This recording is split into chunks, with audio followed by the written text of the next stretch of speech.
Good evening, it's the first official day of summer, and we're starting today's crop tour in a field of P007 A90R soybeans near Dufresne.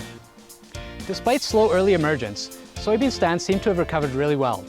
And right now, in terms of protecting yield potential, the number of plants is much more important than how tall they are. One problem that we are starting to see showing up is iron deficiency chlorosis, especially on lighter ground where these particular samples are from.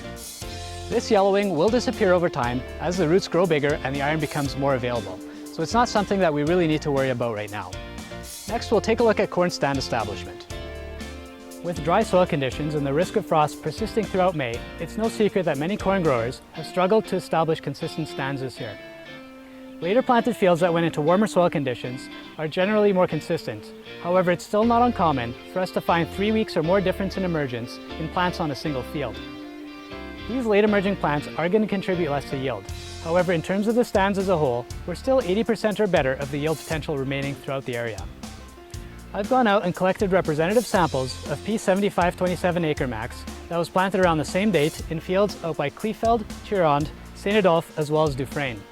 This just goes to show how those lighter soils that warm up quicker are going to establish a more vigorous stand, which we can definitely see at this point in the season, even though all of these plants are between the V4 and the V5 stage. Right now in Steinbach, we've accumulated about 410 growing degree units so far this season, and this is only about a day behind what we normally see. However, for comparison, in 2018 on this date, we were already 218 growing degree units ahead of schedule. So even if our stands don't look as impressive as they did last year, we shouldn't worry. There's still a lot of summer left to make up the difference. As with soybeans, what's critical now is that we protect what we have, and this means good weed management strategy throughout the rest of the critical weed-free period. Another thing to consider would be using a micronutrient foliar fertilizer in our next pass of glyphosate. To tell us a little bit more about this, we have Chris Trobacher from NutriAg. Cool conditions this season have left us with struggling crops that are having trouble accessing phosphorus, manganese, and zinc from the soil. You can correct this problem by adding Manzafos Max Plus to your next herbicide spray tank at 1 liter per acre. The orthophosphate and packed chelated micronutrients in this product are vital for getting your crop growing again. After a Manzafos application, you're going to notice less of a yellow flash, increased growth after a couple of weeks, and by the end of the season, increased yield.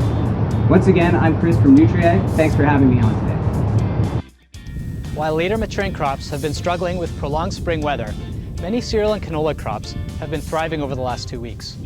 All of the P501L went out treated with Lumiderm this year, and this combined with great genetics for early vigor means that the Pioneer Liberty canola fields that we have, like this one near Landmark, Manitoba, are off to a fantastic start. One apiarist I spoke to this week said that they were busy moving bees west of the Red River, where the canola was just about ready to bolt.